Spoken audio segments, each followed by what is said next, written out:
Hi there and welcome to my channel.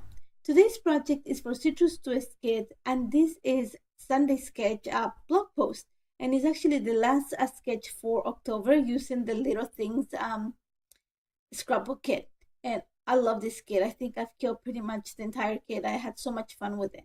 So as you see right now, I'm using this sketch and this sketch is created for an 8.5 by 11. So I'm going to use it as starting point and inspiration to create a 12 by 12 layout.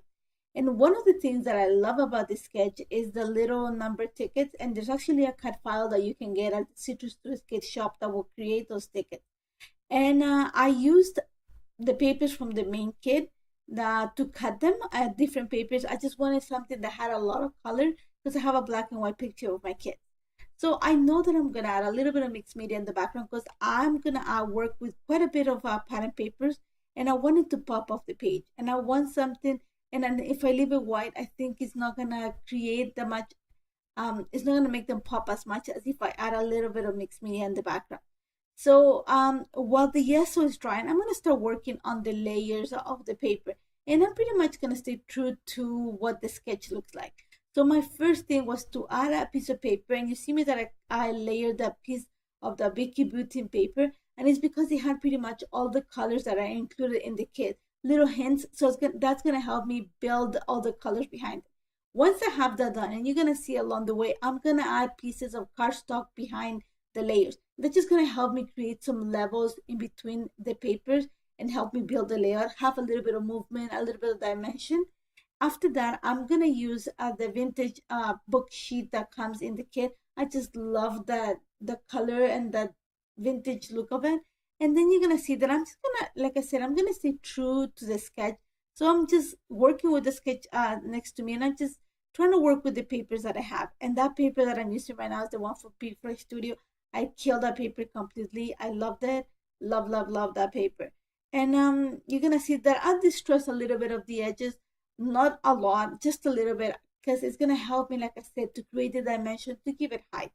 Now I'm bringing in some of the pink on the paper, and that's from Vicky Button, because that little blue paper in the two has a little tiny stripe of that chevron pattern is actually pink. So I need to bring some of the pink, and I think I don't want to leave it just with the yellow and the blue and that teal because it looks very masculine, and my daughter's also included in the picture. So I want to play with all those colors. Now I needed the sketch has this column of paper and kind of serves as an anchor between the picture and the tickets. So I wanted something very neutral, and I found the B-side of one of the papers in the pattern paper play kit from Pink Fresh Studio. Had the B-side had these little gray tones with little arches, so I thought it was great because a neutral is going to be close to the color I'm going to use in the background. So great paper. Now that I have that already, I'm going to go ahead and start working on the mixed media. And remember that I marked the corners of where everything's going to sit, so I have an idea exactly where my mixed media is going to go. Now that I'm going to use for this, like I said, I wanted a neutral, but something that's going to make everything pop. So I'm going to use actually black distress ink and black distress oxide. The combination of both, it's going to give me this kind of grayish tone, grayish black tone in the background, which is perfect for what to pop everything, and it's going to complement the picture, it's going to make it pop too.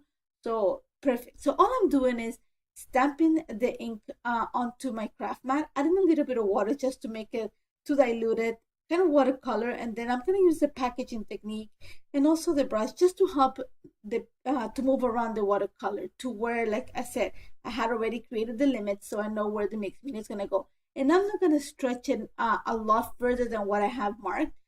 I just wanted, like I said, a shadow in behind. Most of what I'm adding is going to be hidden by the picture and the layers, but it's going to be the little hints of the black color that show here and there, and also the splatters that I'm adding right now that are actually going to help me create the dimension and the shadow, and all the layers are going to be noticeable because of the little bit of this mess, you can call it the creative mess that I'm adding.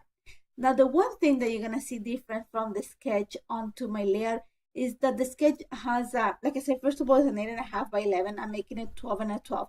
And when I'm stretching the sketch, I realized that the left corner, the top left corner, sorry, of the sketch has this little, these two tickets.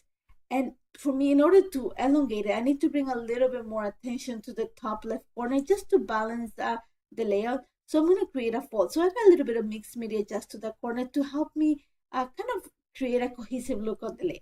And all I'm doing right now is building the layout. Not building, but get everything glued onto the page. Since I had already worked how all the papers are going to look like, I'm just, to not look like, but how they're going to set. All I'm going to do is just glue it straight onto the layout.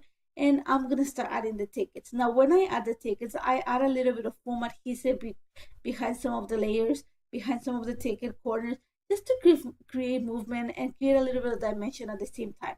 Like I mentioned before, because I'm elongating the sketch, I'm going to use the top left corner as kind of another point of interest. And for this, I'm going to create a fold. The first thing I did is cut a little square of the paper that I used as my first layer behind the picture.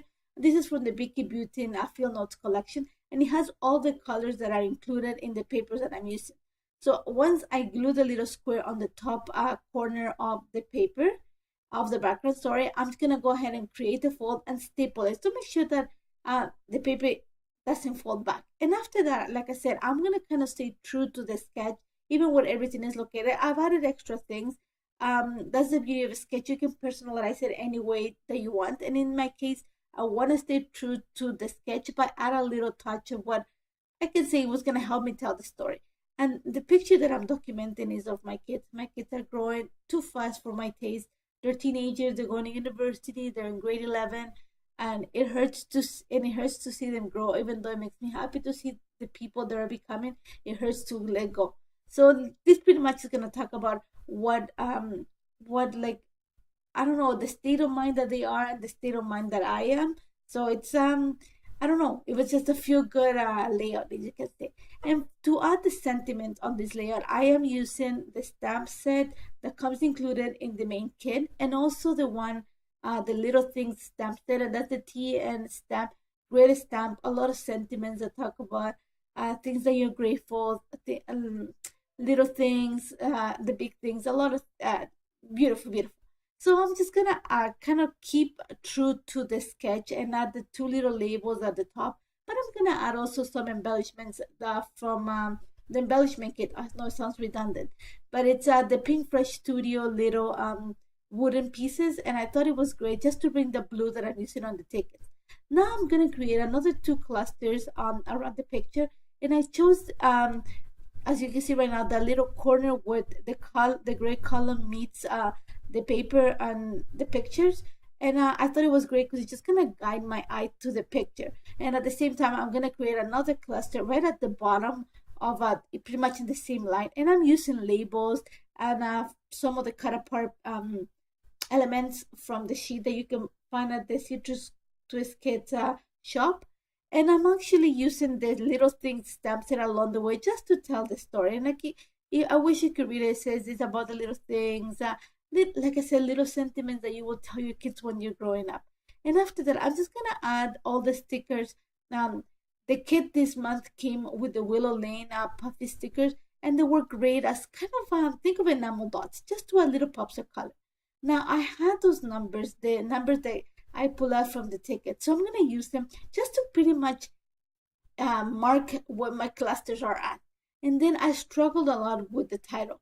But then I looked at this stamp set and it said a golden state of mind. And I thought, great sentiment, which is pretty much what my kids are going through right now. They're in that kind of, pink stage of life. And I love it because they're still so naive.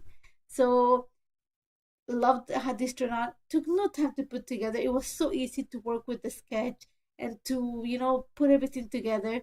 You're gonna see that I have no journal now because I did it after. There was a lot of that I added at the bottom. It has a lot of space for me to add journal. And great sketch. Now you're gonna see right now the sketch. You can find it in the blog post that I'm linking onto this tutorial. And also I used the same sketch to create a TN page. And you're going to see the details on the blog post. Super simple. I just wanted to see how versatile to work with the sketch could be. And if you have any questions, don't hesitate to contact me. And thank you so much for joining me.